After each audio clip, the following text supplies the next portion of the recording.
feel also that one of the great glories of American democracy is that we have the right to protest for rights. We will do it in an orderly fashion.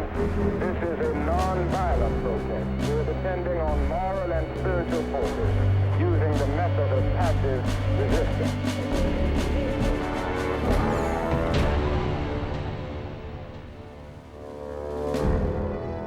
From the bus boycott in Montgomery, Alabama until February 1st, 1960, virtually nothing happened in the arena of civil rights. I mean, it was dead, absolutely dead. Even Martin Luther King said that.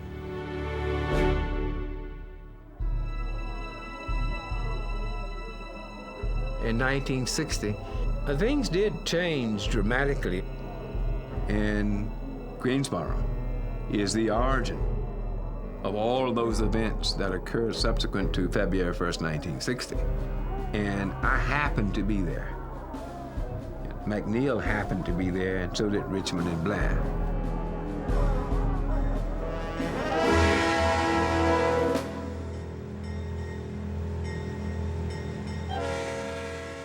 When you hear a railroad, the train is coming from far away and it's coming closer. You become increasingly aware of the track that the train is rolling on.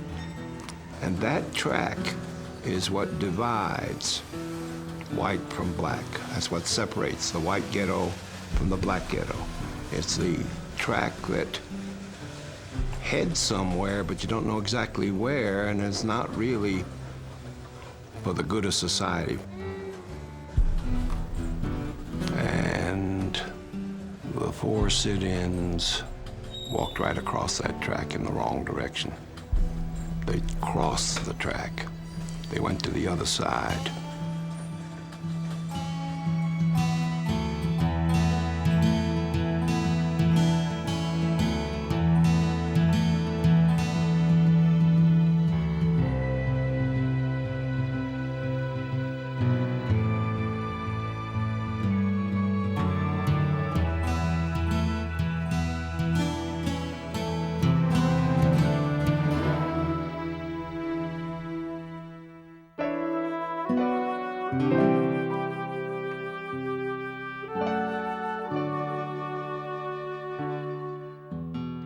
I think that Greensboro liked to think of itself as being polite, moderate, open to different points of view.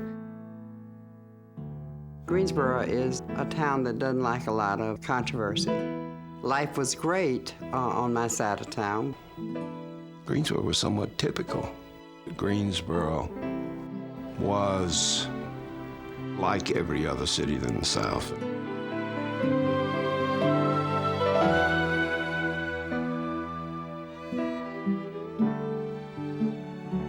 So we were more focused on our day-to-day and kind of a carefree atmosphere where life was pretty straightforward.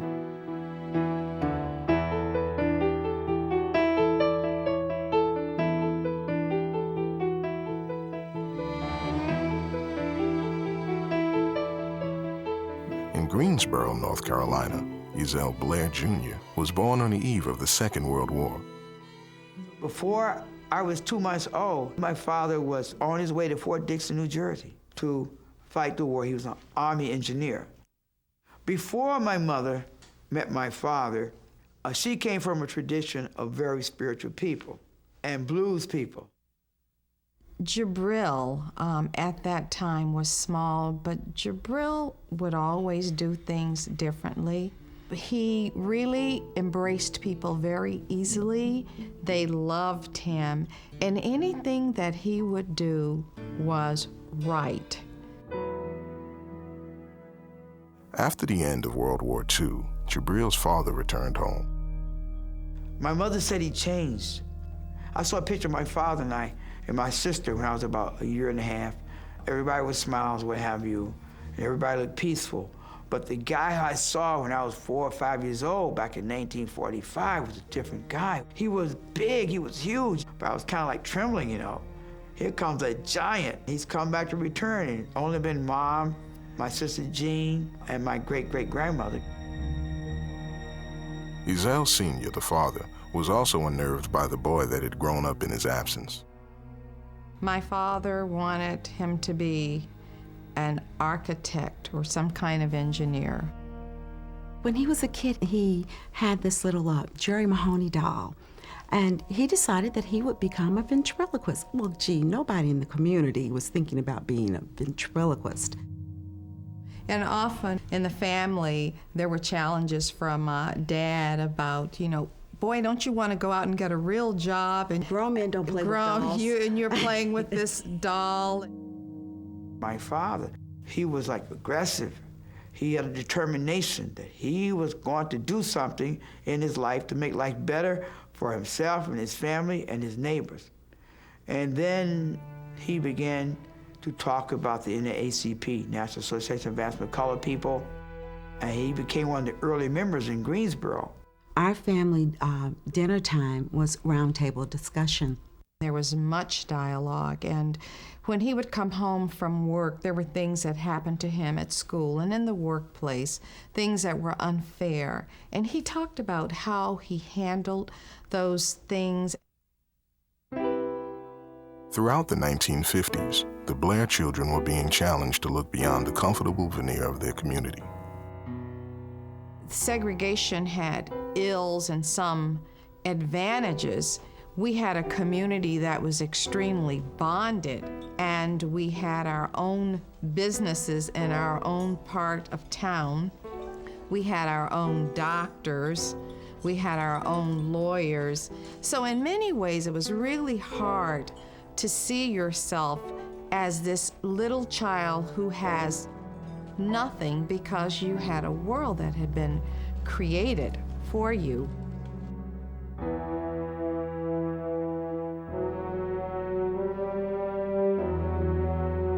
But what was lacking is interaction on a regular basis with people who were outside your color.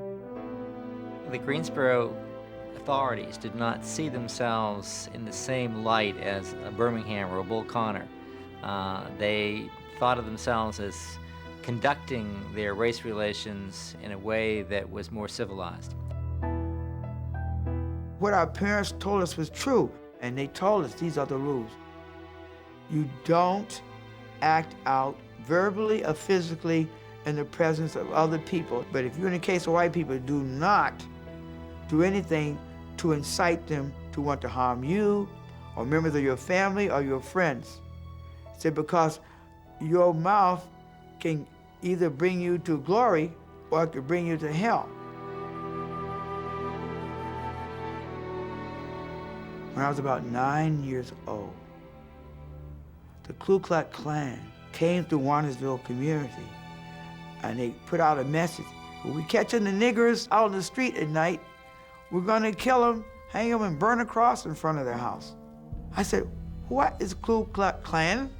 They said, there are people who wear white robes, sheets over their heads, and they burn crosses on people's lawns, and they hang and kill people. Oh yeah? Well, let me get in the house before sundown. What time is it? 3 o'clock, don't worry. Man, I have like 4 or 5 hours to get myself ready. I'm not going on the street at night. And my father said, I heard him say, nobody's coming to hurt my family. He said, don't you worry, son and daughter. He spoke to my sister Jean and my little sister Sheila. He said, nobody's going to harm our family.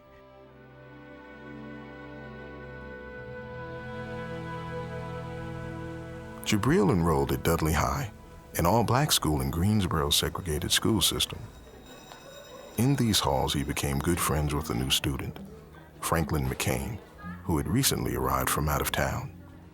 So I met McCain at Dudley High School. We had some serious discussions. The guy had a great personality. He was like 6'4", handsome guy. Ladies liked him. I met Ezell at Dudley High School. And Ezell, I must say, hasn't changed very much. Still the little guy who walks around and is friendly to everybody and oblivious to a whole lot of other stuff that most of us see and internalize. Frank McCain had been raised in the more racially open city of Washington, D.C., where the Jim Crow laws had been repealed earlier in the 1950s. What he encountered in Greensboro infuriated him. Didn't make me any less angry, that's for sure. In fact, I was probably a hell of a lot more angry than my parents and grandparents and all the other generations combined. I didn't hate anybody, but I just thought that a system had betrayed me. In their junior chemistry class, Ezell and Frank befriended David Richmond, the most popular student at Dudley High School. When he and I were on the track team, David Richmond in '59 became the state high jump champion in North Carolina of the colored schools. His record stood there for about 8 or 9 years. He was like Superman to me. Dave Richmond knew the true meaning of friendship. Tough times and good times and the laughing times and the crying times. Martin Luther King came to Greensboro in 1958 and spoke at Bennett College. Among those in the overflow crowd were Jabril and David Richmond. My father, being a civic leader here, he took David and myself. Dr. King was so profound in his message that it made me feel proud to be a Black American. David never took a back seat any longer. When we got on the bus, we would sit behind the driver. If someone would say anything, we ignored it. In many cases, no one would say anything. So it's just a matter of just stepping out and challenging the system. By the late 1950s, other dissenting voices were finding a national audience. The rapid spread of television brought images of oppression and conflict from around the world into the American living room. As kids, we were the first initiates of black and white television. I like the news. I like history. Walter Cronkite had on the documentary of Mahatma K. Gandhi, and I was glued to the TV set. I couldn't believe it. A little skinny, brown-skinned guy out of India with a diaper wrapped around him led a movement for independence through nonviolence, through the teachings of Jesus Christ. Then I began to realize, since I was only about 106 pounds, hey, maybe I could do something like that too. Emmett Till showed us what could happen if we broke the code. He made a negative remark to a Caucasian lady. If we spoke out of turn, we too could die like Emmett Till. I remember seeing the picture of him when they pulled him out of the river. They let that be seen on television at that time, right? And then they showed him in his casket. I never will forget that. That was chilling, bone chilling, man. That sent me some messages. I don't know if you've ever felt suicidal at about 14 years of age, but I did, because I concluded rather quickly, if that is all that this life has to offer, then it ain't worth living.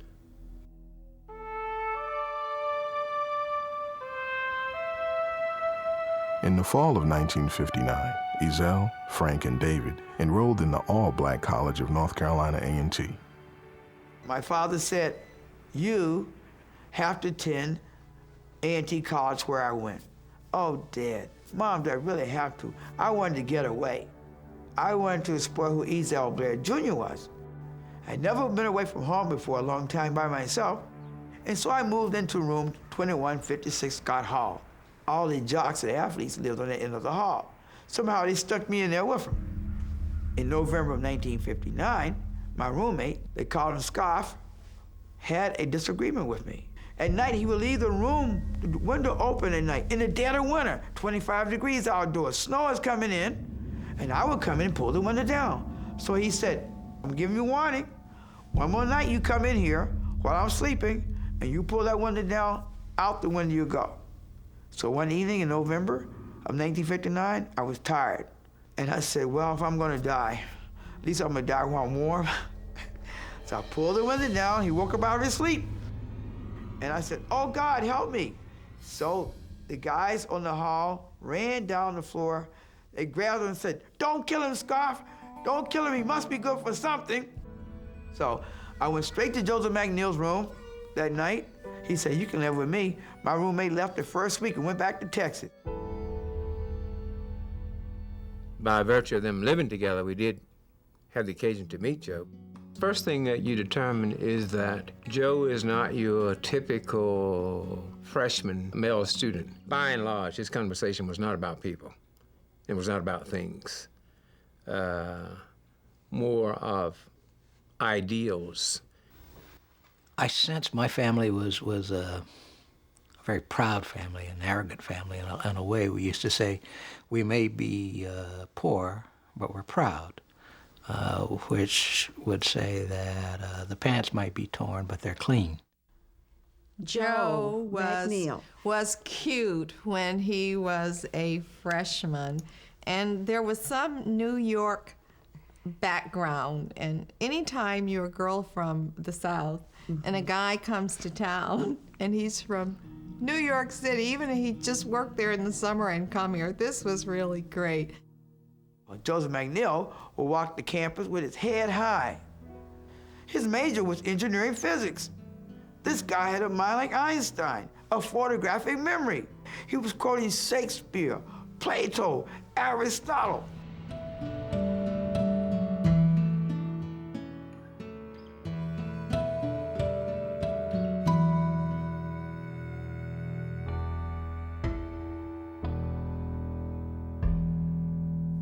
With the addition of Joe McNeil, the tight-knit group now numbered 4.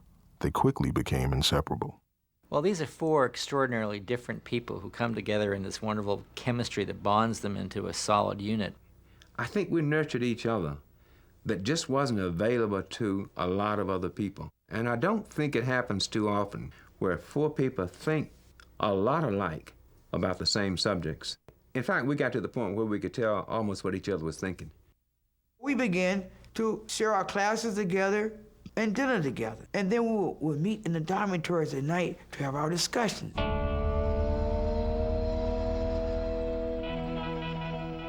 It was during these dorm room bull sessions that the 4 friends first began to consider a public attack on the institution of segregation.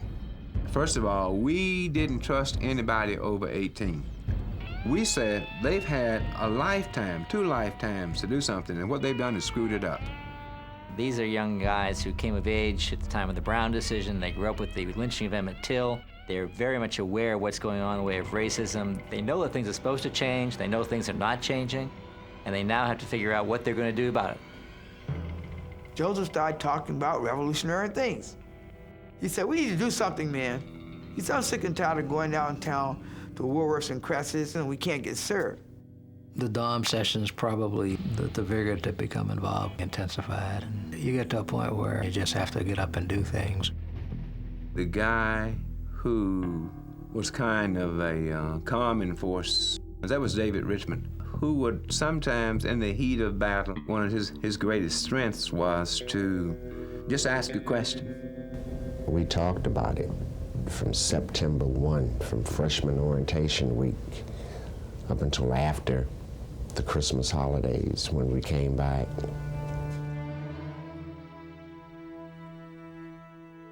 After returning from a Christmas break to visit his parents in New York, Joe McNeil was denied service at the Greyhound bus station. For Joe, this was the breaking point. It was a degrading experience. 3 hours ago, I was a human being with all access and all capabilities to go to any restroom, to drink from any water fountain, to do that. And now, 3 hours later, I'm treated as if I'm some type of pariah. So Joseph comes back very distraught, and he says, all right, Junior Blair, he said, we gotta really do something, man. We've been talking, enough is enough. So Frank and David came in on the scene, and he began to talk with them. It went back and forth, the conversation for the next couple of weeks. It was very difficult. It was a painstaking ordeal, but finally Frank McCain said, let's do it. I think it was exhaustion probably more than anything else. And it was a way of saying, look, let's stop talking about it or let's finally do something.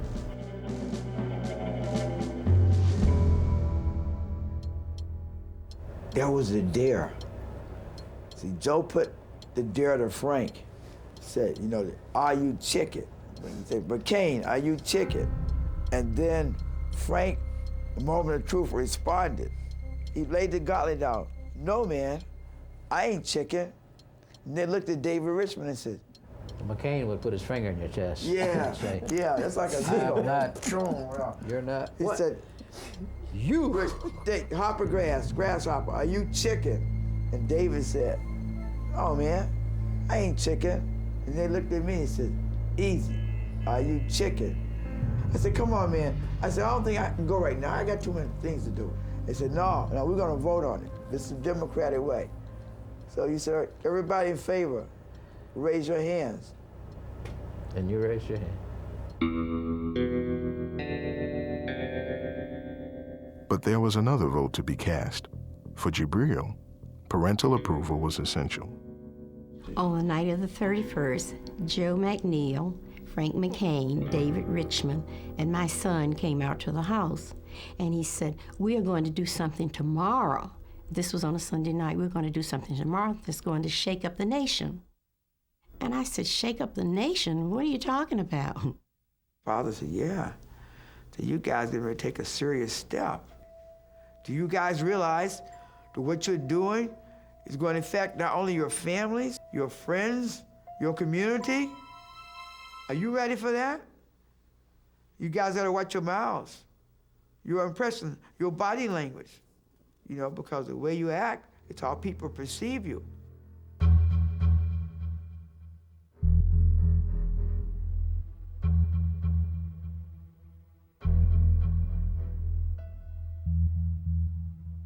The next afternoon, the four friends gathered in front of the library on the A&T campus. I put on my Sunday go-to-meeting clothes, my hat, my suit and tie. Frank McCain didn't have time to change, so he wore his Air Force Blue uniform. Joseph wore his Italian coat. He was dressed to kill. And David, of course, had his cap on, his leather cap, and he was dressed immaculately.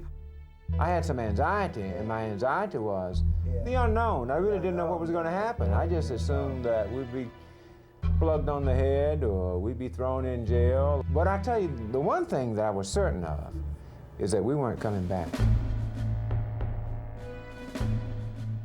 From the time we left the library until we reached downtown, we were rather somber, silent. I think we're all reflecting on what we were about to do and trying to step ahead of time and project what's going to happen. It was like, this was showdown. We are like the Four Musketeers. We're going to our destiny.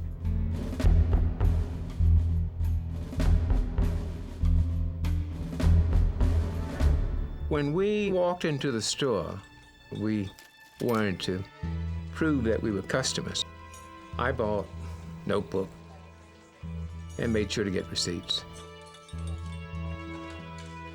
We mulled around in the store, just trying to get some fix on where we were and what we were about to do. I was trying to breathe slow and heavy so my anxiety would not get too high on me. I felt my temperature increase. I could feel my collar, sweat coming off the side of my face. I didn't have to always ask Joe what he was thinking. We looked at each other, and both of us looked at the counter at the same time. And we just started to walk towards the counter. I mean, without a single word. That's how it happened.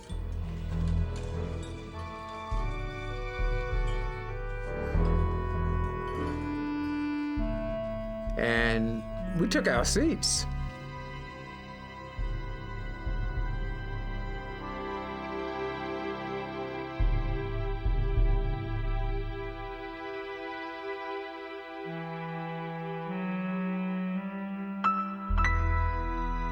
Almost instantaneously, after sitting down on a simple, dumb stool, I felt so relieved. I felt so clean. And I felt as though I had gained a little bit of my manhood by that simple act. And Joe and I looked at each other without saying a word, absolutely not a word. And it was about maybe some 40 seconds, a minute later, it seemed like a lifetime, that the people behind the counter acknowledged that we were sitting. And the waitress approached us. What do you boys want? We said, we like to be served, please. Now, you boys know we don't serve colored people here. Why don't you all get up? And she pointed her finger to the lunch counter, the stand-up lunch counter over there. Of course, we said, we beg to disagree with you. You do serve us here, and we can prove it. We got receipts to prove that. And we bought all these things here. And we just want to be served here. I'm trying to keep myself composed. Meanwhile, I could feel my legs shaking. And out came this Negro lady, this color lady, and she looked at us, she says, "What do you boys want?" "We like to be served, please." She said, "I'm gonna say this to you. You all need to leave here right now and go back to that campus, because you'll start in trouble. You know, it's people like you that make our race look bad. You got that?" I used to wonder sometimes why couldn't you sit and, eat meals. Just felt like, well, what's wrong with me? I'm not good enough to sit at the counter and be served. I was good enough to work and prepare the food for others, but I couldn't sit there and have a meal. And that was kind of hard to take. The waitress left, and she sent out this tall Caucasian man who we found out was the manager, Mr. Harris. He says, "I don't know who sent you boys, but I pride myself of having a good store." He said, "I don't want any trouble." We can see the man is worried. He's got a frown on his face. He doesn't know what to do. Meanwhile, some of the Caucasian people are getting up and leaving.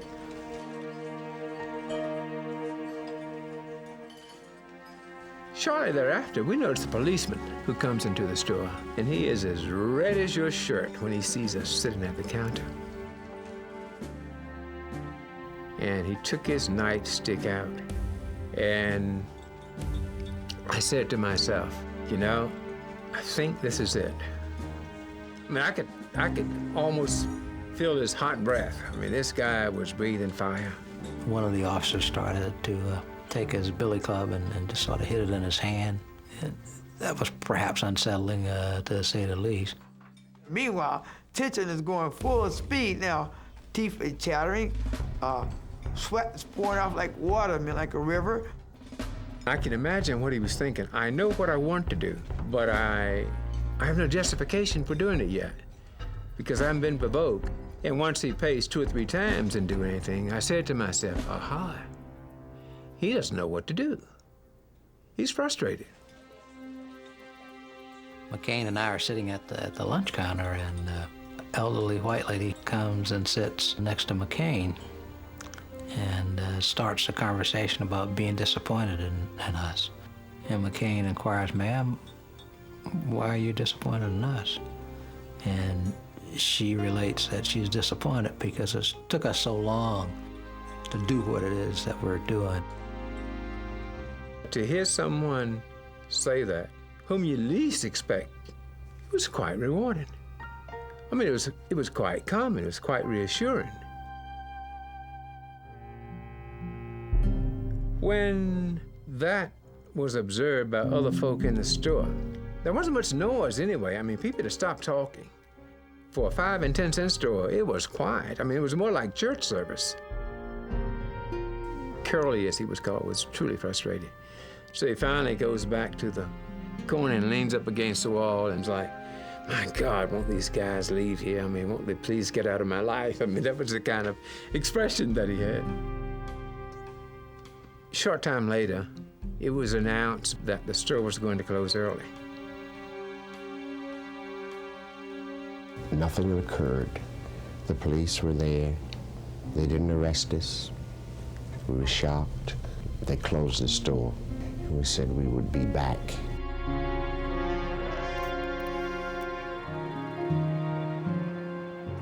I felt relieved. I felt like a great weight had been taken off my shoulder.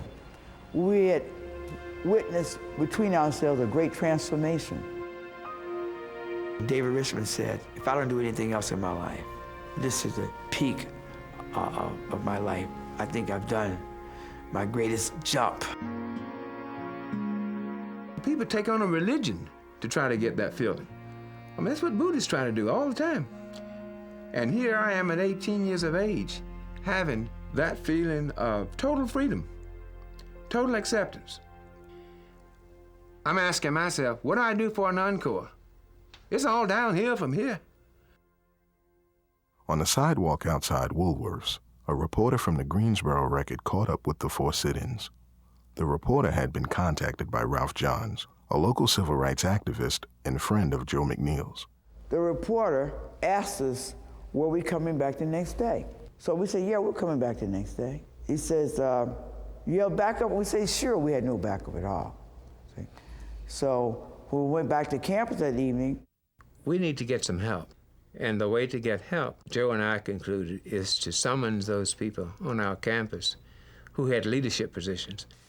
And we went to the Dudley building after we passed the word. That's where the meeting would be. When we started that little session with all of those leaders, and we spent 90% of the meeting trying to convince them that this wasn't a hoax. In principle, most agreed that night that they would help us. And I can confirm that it was in principle only, because the second day, they didn't come.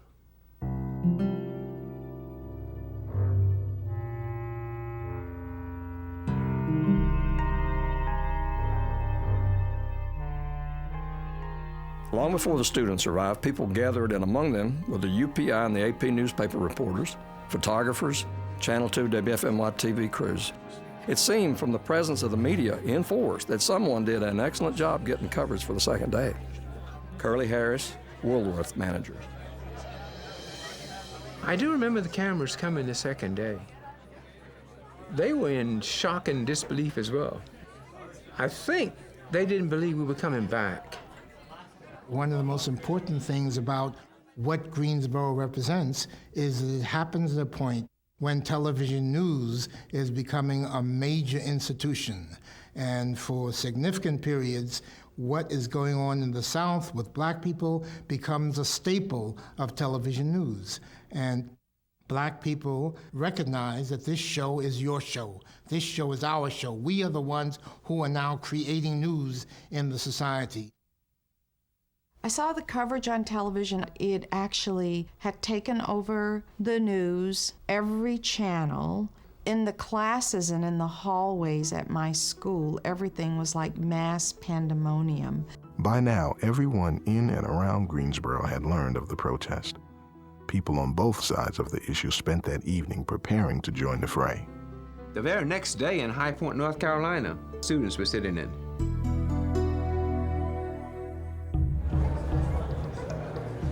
At opening hour, 9:30 a.m., many people were assembled at the front door, and there was a mad scramble for seats as they were allowed to enter. The media coverage had its effect.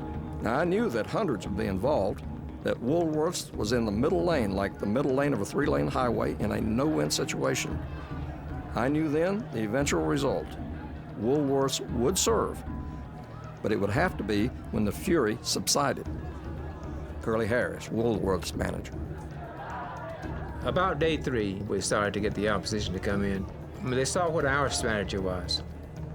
So what they wanted to do is take seats and give them to other white people who wanted to come in and have lunch. Tempers were flaring, you could see people turning red in the face and chanting, niggas go home. Segregation now, segregation tomorrow, segregation forever.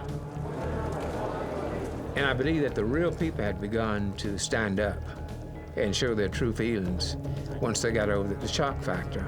I mean, here's some people who are coming in, upsetting our world. It was chaotic. You had the black community on the one side, and then you had all of the white youngsters from the outlying areas coming downtown, tried to intimidate them, and you know, it just got tough. When you had somebody taunting you, you're going to fight back. So we were afraid that we were going to have an all-out black-white war right there in front of Woolworths. I sense they were astonished at the fact that we could be nonviolent and do that effectively and take all that crap that was handed our way.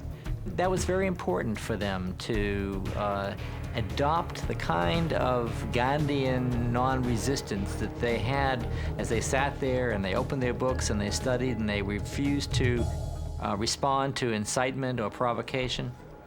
One of the major issues was, you will treat me as a human being with dignity, and I will sit here until you decide you have to treat me in that way. America was being taught how human beings are meant to deal with each other. It was also on the national news at that time. There were cameras coming to town, buses coming into Greensboro. On that third day, Winston-Salem also decides to sit in too. And then the next day, I think, Raleigh, maybe Portsmouth, Virginia.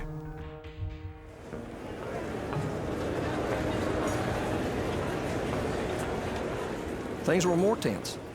The chancellor of the Women's College arranged a meeting of the parties involved. It was clear that Woolworths could expect no cooperation from the college officials or students. Food services were at a virtual standstill. Curly Harris, Woolworth manager.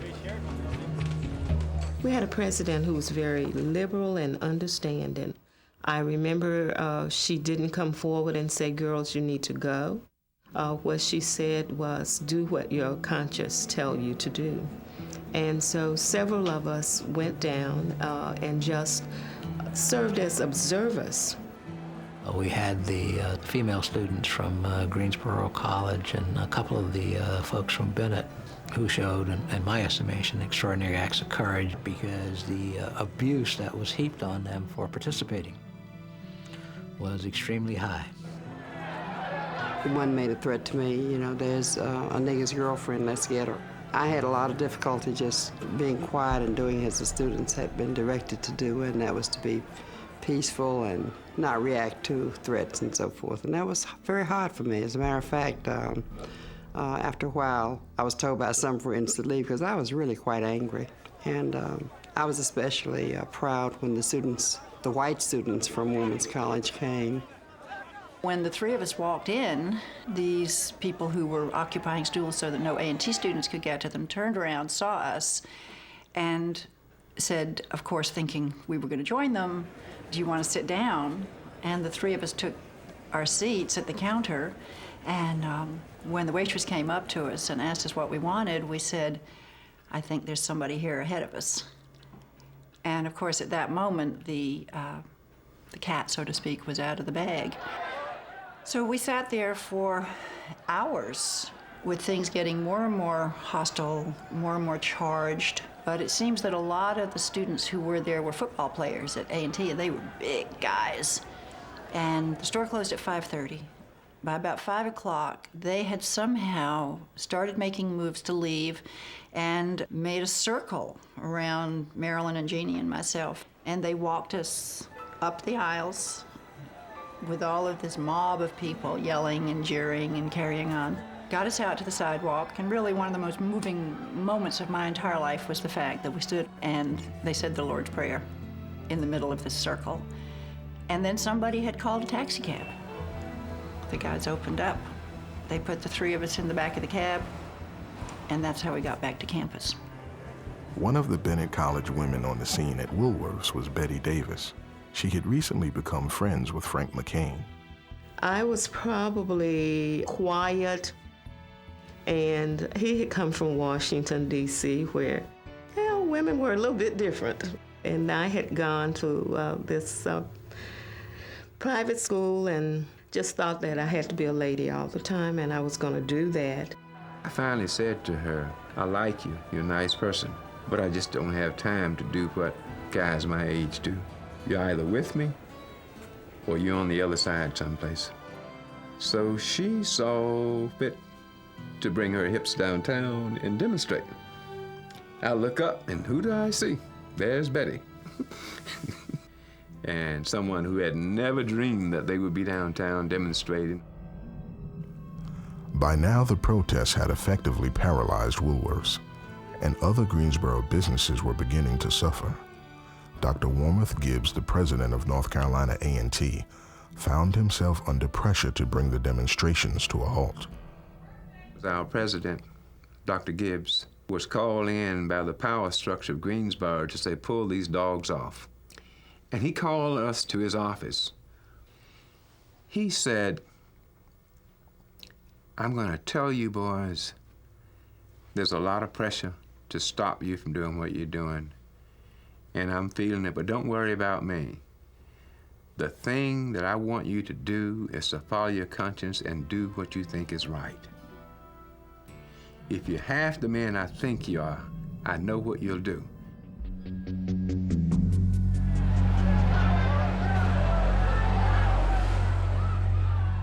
More people gathered. People in the store were mostly observers, not customers. The Greensboro store had been a leader in both sales and profits in the southeastern region. Now, in this tense atmosphere, selling of merchandise was hardly possible. Curly Harris, Woolworth manager. The tension was high.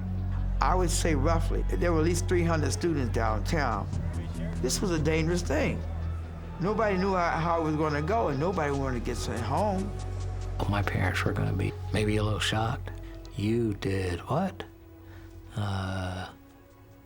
You know, we sent you to that school to get an education, but you are choosing to do what? And it's in the newspapers, and you might be going to jail? And if we went to jail or dropped out of school, the next step is that we were maybe indoctrinated or inducted into the United States Army. That anxiety was most acute for David Richmond, who had recently become a father. A lot of things were forced on David's life at a very early age. Here's a guy, 18 or 19 years of age, who is involved with us, who's got a son, a marriage, a job, and school. Meanwhile, the four sit-ins were becoming keenly aware of the enormity of the movement they had launched. I get a sense that 35 or 40 southern cities were involved. This thing caught on like wildfire, much more than I ever imagined or any of the other three imagined as well.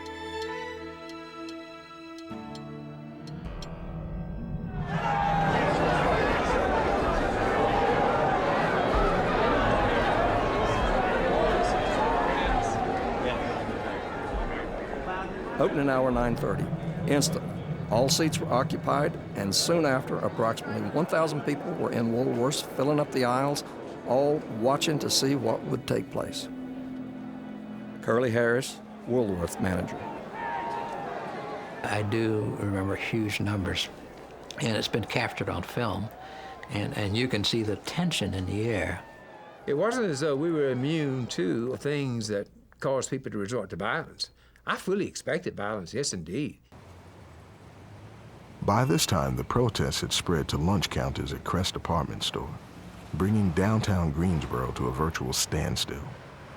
Quite honestly, I just wished it would go away because our business was suffering.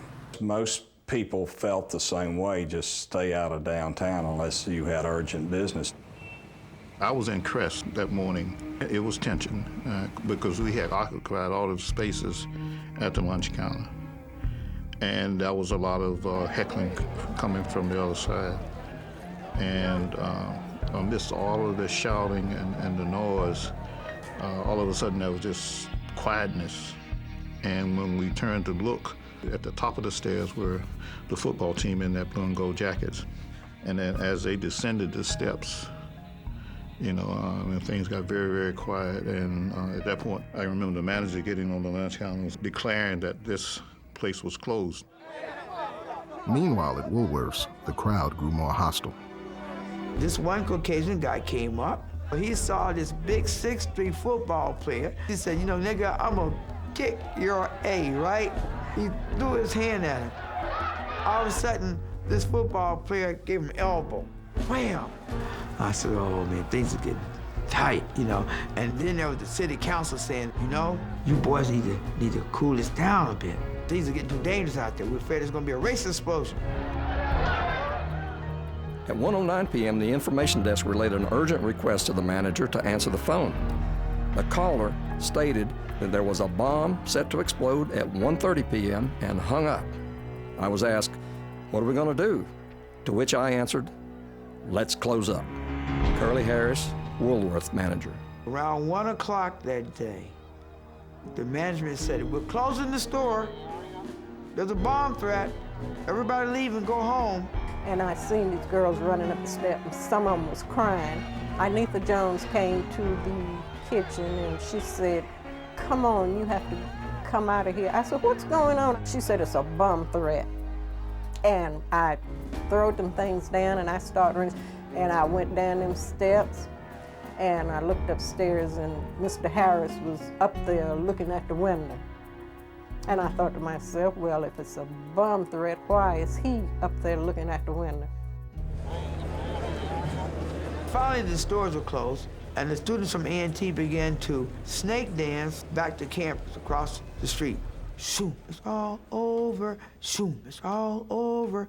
Shoom, it's all over. Shoom, it's all over. Shoom, it's all over. Shoom, it's all over.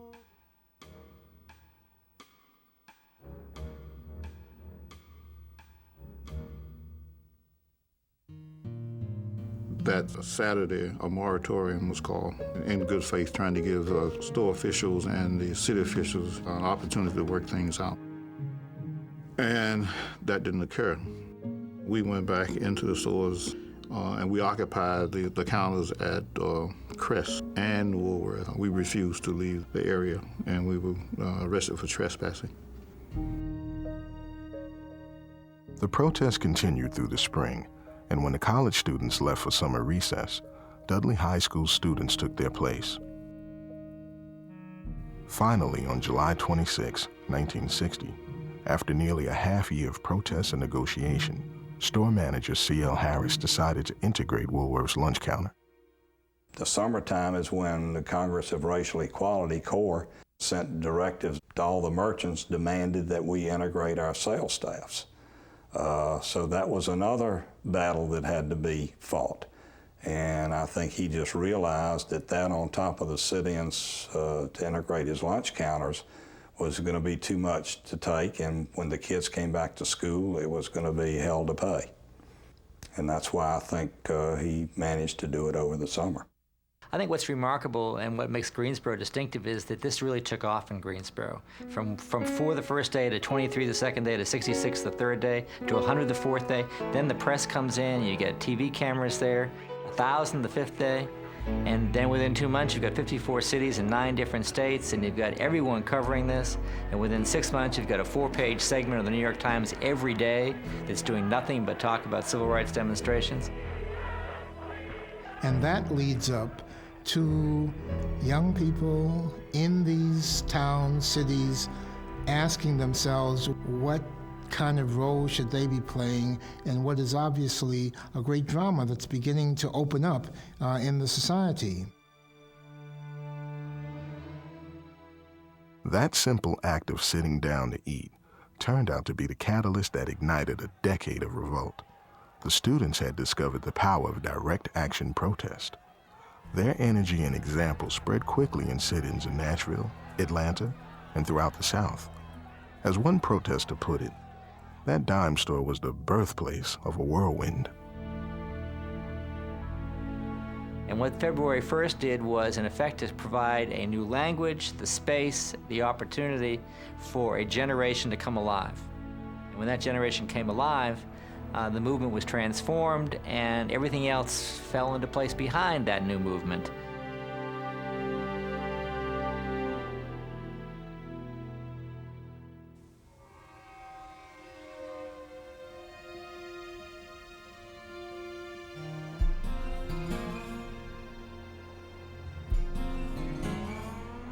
That was the beginning of the end of downtown, because the department stores left downtown and moved out to the suburbs. We have moved our communities to malls and strip malls. This downtown should be the center of attention and the heart of Greensboro. I think Greensboro is divided. Greensboro has a history, I think, of racism that's so institutionalized that sometimes it's very difficult for us to see that. The deterioration, if you want to call it that, of downtown was a sign of the times. It went along with building of shopping centers and things of that sort. But there was also some effect, immediate effect, that went on as a result of these marches and so forth. Mayfair Cafeteria, for example, went out of business. By 1964, the Greensboro Four were facing life after college. One by one, they began leaving Greensboro. But David Richmond stayed behind. David Richmond was probably the gentlest of the four. He had a tendency to quietly weep inside. He was treated like dirt immediately after the sit-ins here in Greensboro. One employer after the next would very quickly find out he was one of those four troublemakers back in 1960. He had difficulty, in fact, it was almost impossible to get a job. David Richmond, the doer, is now a soft-spoken janitor at a Greensboro nursing home. The fact that they were involved and were so visible and were the leaders of this really set them up to be targets for the community's disgust. Any kind of negative impact on your life? Yes. What kind? How? I would prefer not to talk about it, but if you can't stand the heat, don't go near the fire. I'm happy. I can live with the abuse. Where is that abuse coming from? Is it coming from the black community or is it coming from the white community? I don't know. See, we were labeled radicals, and I haven't outlived that image yet. He was even threatened. His life was threatened. That had an impact on him. I remember being in a restaurant with him. He had tears rolling down his cheek in a conversation that we were having, and the waitress, she came up and she said, "Excuse me, but is everything all right?" And he looked at her and said, "Not really. Everything's all right in here. Thank you. But it's out there where everything's not all right." He had had 2 marriages that had failed, and those took a toll on him that he turned to alcohol. He began to show the wear and tear upon his mental self and his physical self. And then he started talking about he was nobody. I knew something was wrong with David. This is not the David Richmond I knew. He started saying, "I'm nobody, you know, everybody's somebody, I'm nobody." No, David, man, don't say that, man. Don't say that, David, please. David, come with me to Massachusetts, David. I can get you a job there, man. He said, "No, I can't go." He said, "My parents are sick, I have to stay with my parents." And so with that, that was the last time I really talked to him about leaving Greensboro.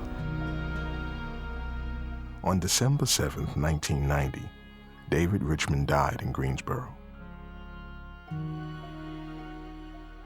David's memorial reads, "Love leads to freedom. Love knows no color, knows no inequality. It knows only equality. It knows no injustices. It knows only justice." A true believer is one who will just absolutely give up his life for the thing he believes in. And you don't meet too many of those people, but I think I know 3 of them. I've met 3 in this life, and David is one of them. Looking back now, if you had it to do all over again, would you? Definitely.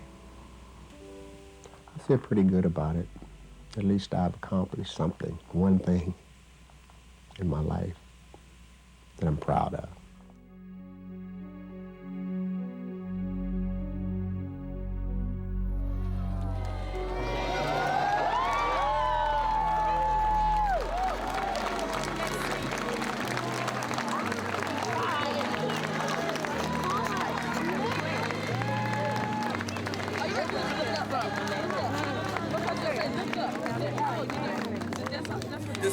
proud moment for us. It's a proud moment for Greensboro. It's a proud moment for America and the world. We are thankful that 4 A&T freshmen sat down 42 years ago so that we may stand today.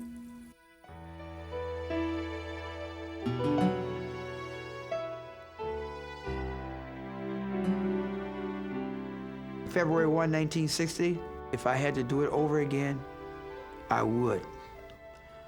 For companionship, there's no one greater than Joseph McNeil, Frank McCain, David Richmond, our parents, and those who supported us.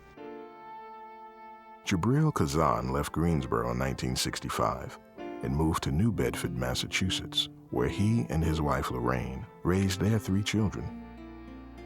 He still considers himself an activist and often speaks to students about the events of February 1st.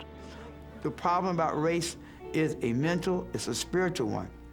If we were blind, there would be no problem about race, because we have to feel our way around, you see. But unfortunately, or fortunately for us, we have eyes to see, and our senses which blind us to truth. And any one of us at any time can be taken off the path of truth.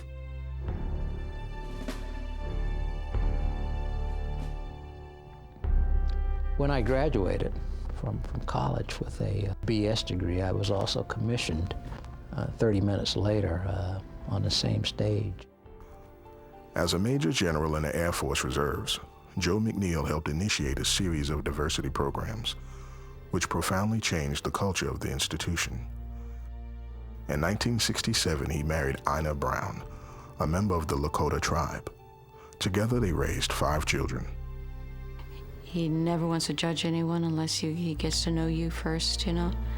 He's a very private individual. He does not speak too much about in the sit-ins and so forth.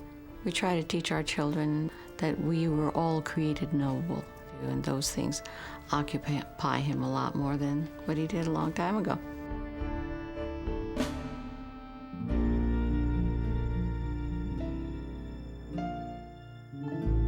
He was going to start graduate school, and he said, we still can get married. And I said, well, you got to hear my story. My father has always said to us, do not get married and educate your husband. I said, so I have to abide by that unless you can show me where you have all of the finances that you need. We waited until 64, and we've been together ever since June 20th, 1964. February 1st, in terms of origin, in terms of concept, it was strictly personal. Now, there's some good things that came out of February 1st that meant something to the world at large, and it happened that there were some good things for other folks, but it was strictly personal. It was personal for Franklin, it was personal for Ezell Blair, David Richmond, and Joseph McNeil. Manhood and dignity, that's what we were trying to get. We didn't go down to Woolworth to save the world. We all felt that something had happened to us that day. That was when I saw the real courage of my friends. And you can see this in all of them today. No matter where we go, to me, they're some of the greatest human beings on the face of the earth, because we believed in magic, and they performed magic that day.